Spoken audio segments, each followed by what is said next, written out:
Bismillahirrahmanirrahim. Waltakum minkum ummatun yad'una ilal khairi wa ya'muruna bil ma'ruf wa yanhauna 'anil munkar. Assalamualaikum warahmatullahi wabarakatuh. Alhamdulillah wassalatu wassalamu ala rasulillah mabad. Allah berfirman, wajahidu bi amwalikum wa anfusikum. Berjuanglah kalian, berjihadlah kalian melalui hartamu dan dirimu. Hampir semua ayat-ayat berjuangan dan pengorbanan itu dimulai dengan bi amwalikum, harta kalian, harta kalian. Saya mengajak secara praktis dan kami sudah buktikan. Rp1.000 itu bisa luar biasa dahsyat. Bisa beli mobil, bisa buat kuburan, ya, bisa membangun masjid. Uang 1.000.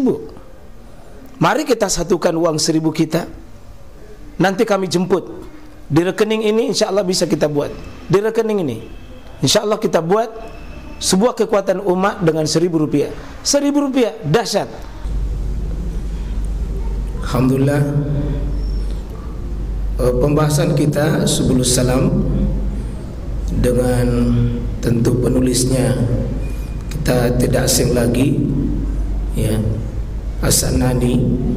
Ini syarah dari kitab Bulughul Maram, dan salah satu yang kita bahas ini Kitabun Nikah, tentang kitab tentang nikah, ya. Pembahasan ini sekalian bermaksud tentunya mencerahkan hidup kita ini. Jangan cuma fokus di bab ibadah mahda seperti sholat, seperti tahara, ibadah siam, ibadah puasa, ibadah haji, ibadah zakat, ibadah umroh, ibadah zikir, ibadah doa dan seterusnya. Tetapi kita berharap sholat kita bagus, ibadah-ibadah mahda juga bagus, tapi jangan ditelantarkan bagaimana kita membina rumah tangga kita. Karena salah satu ibadah yang paling terpanjang kita alami itu ibadah dalam mengurus rumah tangga, ya. Banyak kasus jamaah sekalian, ya, ahli ibadah di masjid bagus, menjadi ahlu suffah, menjadi ahli selalu saf-saf pertama, tetapi begitu pulang di rumah tangga berantakan. Istri dibiarkan tidak sholat, istri dibiarkan tidak menutup aurat, anak-anak, ya, tidak diurus sebagaimana Allah dan Rasulnya perintahkan mengurus seperti itu. Banyak kadang-kadang Pak, ya, kita melihat banyak kaum muslimin kalau lihat urusan ibadah mahda luar biasa. Kayak gitu kita jalan ke rumahnya, kita dijamu, diterima oleh istri yang mengangkatkan misalnya konsumsi teh, ya, pakai daster-daster, tidak ada kudungnya. Padahal ini sang suami sudah puluhan tahun menjadi ahli ibadah di masjid. Itu karena masih sebagian kita menganggap ibadah itu hanya perkara ruku, sujud, ya, ibadah sholat. Padahal kalau Bapak kita baca bagaimana iblis laknatu alaihi pernah mengutus utusan khusus. Lalu setan-setan utusan iblis ini disebar setan itu, lalu dipanggil, apa yang kamu sudah kerjakan wahai setan? Kata si setan, saya sudah membuat si fulan berzina.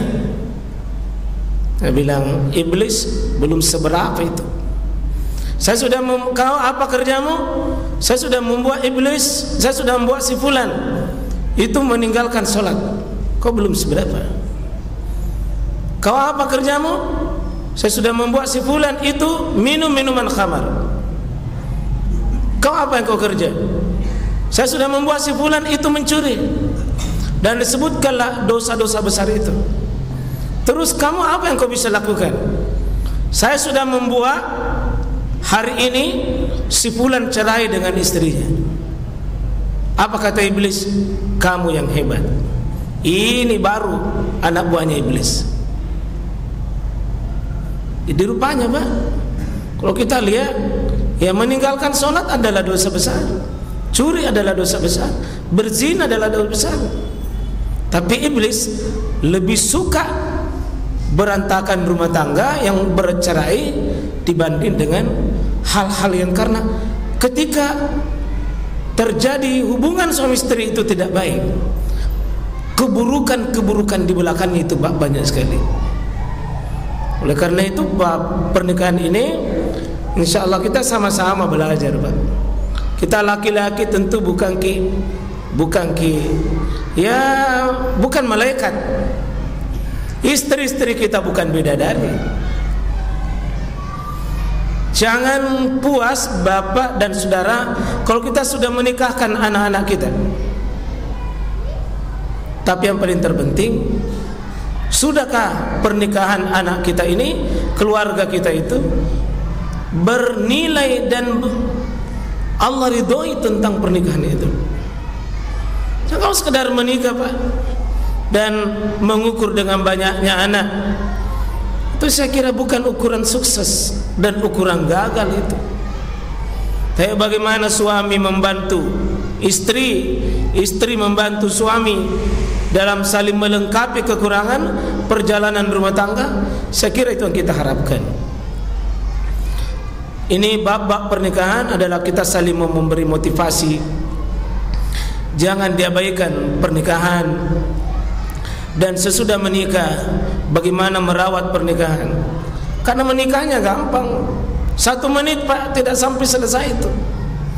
Tapi merawat sesudah menikah ini yang butuh perjuangan, butuh ilmu. Seorang suami bagaimana menghadapi istrinya. Istri butuh ilmu untuk mendampingi nahkodah rumah tangga. Yang bicara Pak bukan jaminan bahwa terbaik, tapi adalah sama-sama kita belajar. Sama-sama kita belajar untuk melihat apa-apa yang butuh ditutupi dari kekurangan-kekurangan itu, insyaallah. Itu salah satu bagian dari kenapa kita membahas pernikahan. Insyaallah kita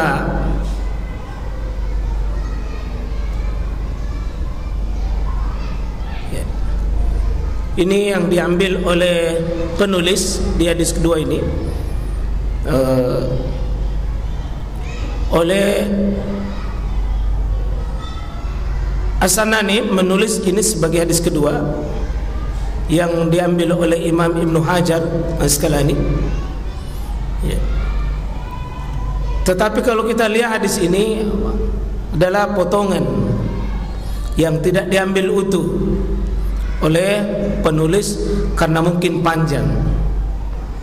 Maka saya ingin mengambil utuh hadis itu.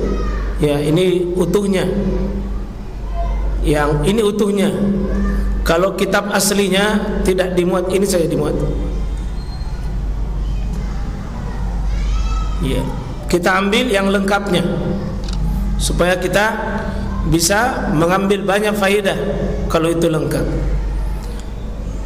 Hadis Wan Anas radhiyallahu an. Ini hadis dari Anas bin Malik. Yang kita tahu sosok sahabat yang lama tinggal mendampingi rumah tangganya Nabi SAW. Beliau menjadi saksi kehidupan rumah tangga Rasulullah SAW. Anas ini tinggal lebih 10 tahun di rumah Rasulullah SAW. Ya, bahkan sesudah meninggal Nabi, Anas masih hidup kurang lebih 82 tahun sesudah Rasulullah SAW wafat. Maka beliau menyaksikan Abu Bakar, beliau menyaksikan Umar, Utsman dan sampai Ali. Beliau menjadi saksi kehidupan rumah tangga Rasulullah SAW. Dan ini ada ditulis bahwa Anas itu merupakan Saya tinggal di rumahnya Nabi lebih 10 tahun, tapi saya tidak pernah saya melihat Nabi memarahi istrinya. Luar biasa, Pak. Bagaimana kita berhidup rumah tangga hari ini, Pak? Kalau Nabi lebih 10 tahun, Anas bin Malik tidak pernah dia lihat. Ya, karena memang istrinya juga tidak banyak tuntutannya. Ya. Qal Anas bin Malik menceritakan, Ja'a salasatun rahtin ila buyuti azwajin Nabi sallallahu alaihi wasallam. Telah datang 3 rombongan. 3 ini orang yang datang di rumah Nabi sallam, ila buyuti azwajin Nabi, di rumah Nabi sallam. Jadi 3 orang, Pak, ini yang datang.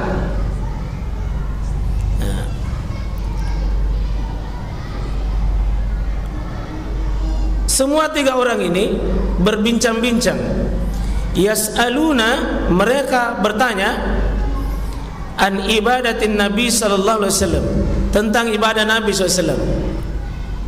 3 orang ini mereka bertanya, yas'aluna an ibadatin Nabi sallallahu alaihi wasallam. Falamma akhbiru, ketika diberitakan pada mereka, ka'annahum taqalluha, mereka sepertinya menganggap bahwa mereka dalam keadaan betul-betul tidak ada apa-apanya. Mereka semua memperbincangkan dan mempermasalahkan, mengatakan waqalu, mereka semua berkata, 3-tiganya ini, ay nahnu minan Nabi sallallahu alaihi wasallam, tentang posisi Nabi, kita ini apa posisi kita di hadapan Nabi tentang ibadah Rasulullah SAW. Kita ini kecil sekali, sedikit sekali ibadah kita dibanding dengan posisi ibadahnya Nabi sallallahu alaihi wasallam. Mereka semua mengatakan taqalluha. Lalu mereka waqalu aina nahnu minan Nabi sallallahu alaihi wasallam, seolah-olah kita tidak punya apa-apa di hadapan ibadahnya Nabi sallallahu alaihi wasallam. 3 orang ini, Nabi itu, kata mereka yang 3 orang ini, wa qad ghufira lahu, sungguh Nabi SAW itu sudah diampuni baginya, ma taqaddama min zambi wa ma ta'akhkhar, dosa-dosa Rasulullah SAW itu sudah diampuni semua, apa yang terdahulu dan apa yang akan datang. Saking hebatnya ibadah Rasulullah SAW. Jadi itulah posisi Nabi SAW. Memang ghufira lahu ma taqaddama min zambi wa ma ta'akhkhar, sudah diampuni dosa-dosa beliau. Ya, qala ahaduhum, dia satu di antara 3 ini mulai bicara. Apa pembicaranya? Satu di antara 3, amma ana fa usalli laila abada, kalau begitu saya ingin menyaingi Rasulullah SAW. Apa bentuk saingannya? Saya ingin fa usalli al-lail, saya ingin salat malam abada, pokoknya tidak mau tidur, pokoknya salat malam saja, salat malam saja, salat malam saja. Seolah-olah dengan begitu, dia ingin mendekati ibadah Rasulullah SAW. Pokoknya salat malam saja, tidak usah bikin aktivitas apapun di malam hari kecuali fa usallil laila abada, salat saja. Semangatnya sahabat nomor 1 ini, Pak. Wa qala al-akhar, berkata juga sahabat yang lain, wa ana, kalau saya asumud dahra abada, saya puasaku, saya mau puasa ad-dahra, puasa tahun, puasa setahun, abada, selama-lamanya 1 tahun. Wala ubtiru, dan saya tidak mau selang-selingi puasa aku ini.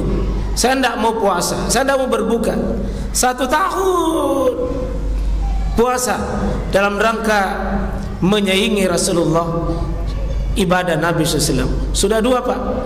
Ada mau sholat, tidak mau tidur. Ada mau puasa, Tidak ada selang-selingnya seperti puasanya Nabi Daud. Pokoknya kalau puasa, puasa terus. Namanya puasa dahr.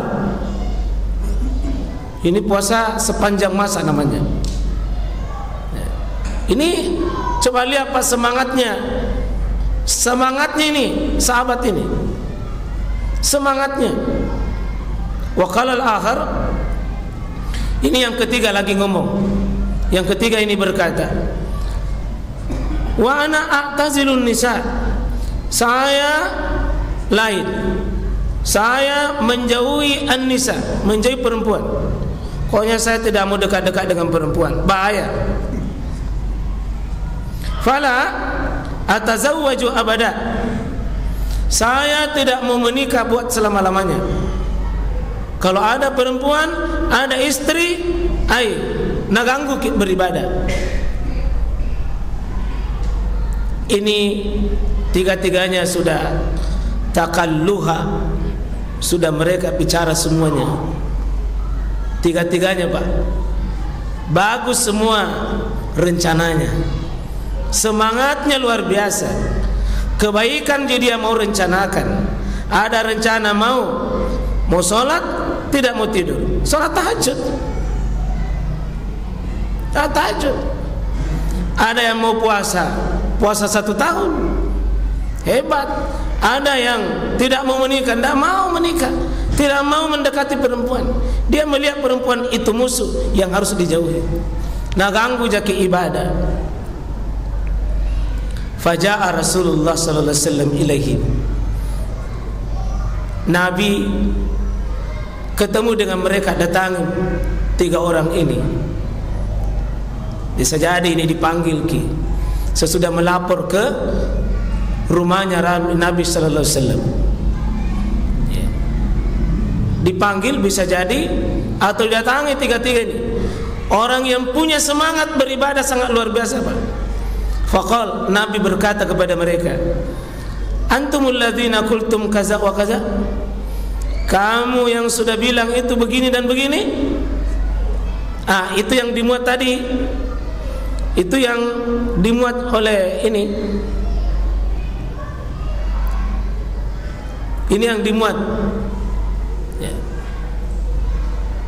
Nah, apa kata Nabi sallallahu alaihi wasallam? Bahwa antumul ladzina qultum kaza wa kaza. Kamu yang sudah bilang begitu-begitu, begini dan begini. Apa kata Nabi?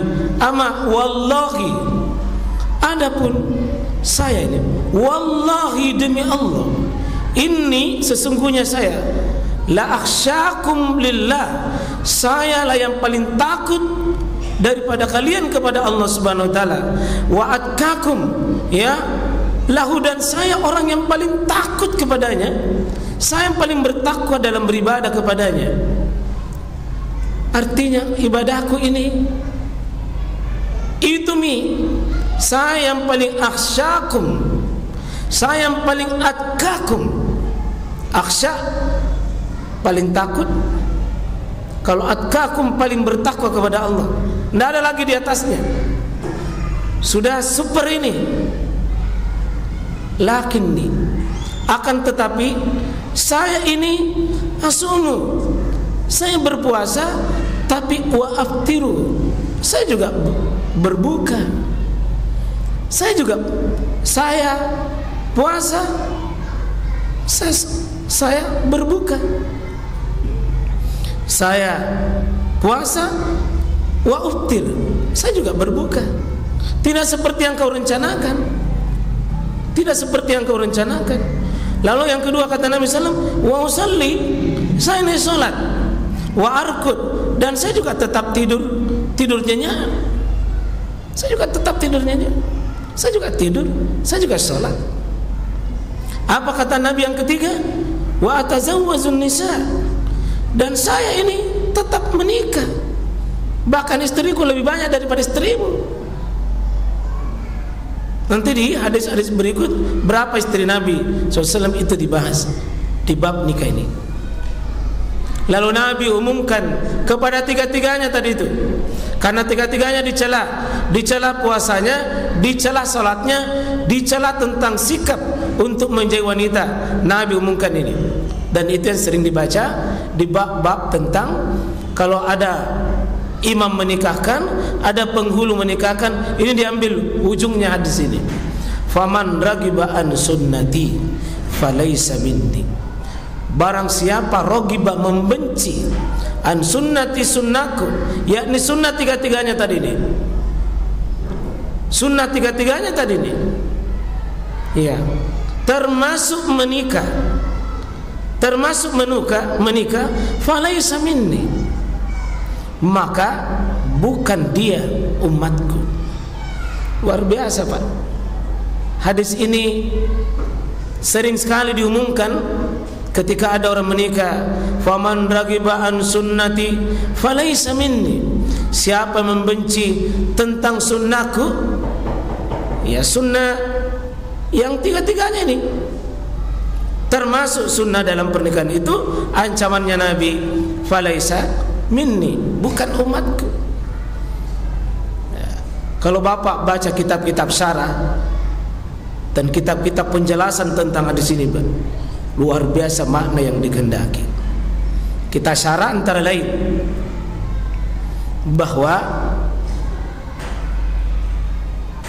umat sejak di masa Nabi ini sampai hari ini, akan ada umat yang golongan salasa rahtin yang begini. Akan ada manusia begini, semangat taat luar biasa, semangat ibadah iya, semangat ruku sujud, semangat puasa, semangat mencintai Allah, tidak pernah kehilangan umat ini. Ini yang datang tiga golongan itu. Tapi semangatnya yang tiga orang ini semua punya niat yang baik, tapi ujungnya Nabi beri nasihat, kau bermaksud baik, tapi Nabi mengatakan, siapa yang menurut seleranya dalam taat kepada Allah, siap-siap bukan umatku, bukan golonganku yang begitu. Jadi apa nasihat yang kedua, Pak, kita bisa ambil di sini? Kebaikan yang kita maksud tapi tidak mengikuti sunnah Nabi, itu adalah kehinaan dan kemaksiatan.